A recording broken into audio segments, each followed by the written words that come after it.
Ma'am সবাইকে পড়াচ্ছিল। Ma'am সবাইকে পড়াচ্ছিল, ঠিক আছে।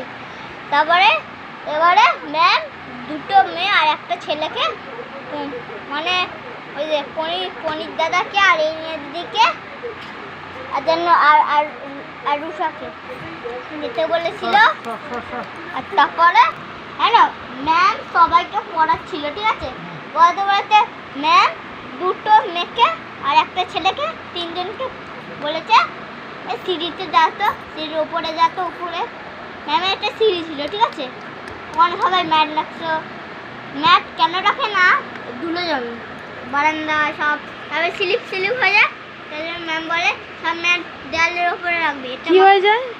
হ্যাঁ কি হয়ে যায়? সিঁড়ি। ও আর তারপরে নোংরাও জমে। আর তারপর ম্যাম বলে সবাই উপরে রাখবি, দেয়ালে ওখানে একটা জায়গা আছে, সবাই ওখানে ম্যাট রাখে।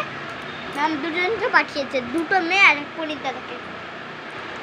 পনির দাদা উপরে গেছে, ওনারা ভয় পায়নি। ম্যামেরা কি একটা আনতে বলেছিল বা কি একটা জ্বালাতে বলেছিল, ওই যে ম্যাট, কারণ ম্যাটটা আনতে বলেছিল। পনির দাদা একা গেলে তো হবে না, দুটো মেয়েকে পাঠিয়েছে। তারপরে ম্যাট আনতে গেছিল, আর অন্য কিছুও হতে পারে। আর গেছে সবে সিটে উঠেছে, সিটে অন্ধকার ছিল। অন্ধকার দেখে পনির দাদা ওখানে ম্যাম যেটা বলেছিল সেটা পনির দাদা খুঁজে, আর দুটো মেয়ে সিঁড়ি থেকে তাড়াতাড়ি করে নেমে পালিয়েছে। এত ভীতু পালিয়ে পুরো ওই প্রথম ফার্স্ট এসেছে রুষা, তারপর এসেছে এলিনা দিদিও প্রচণ্ড ভয় পেয়ে গেছে।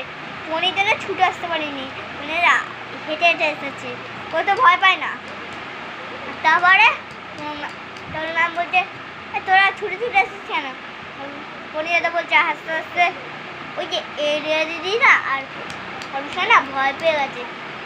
তারপরে হচ্ছে ম্যাম বলছে সবাই হাসছে, ভয় বলে কিছু না, ভয় বলে কিছু নেই।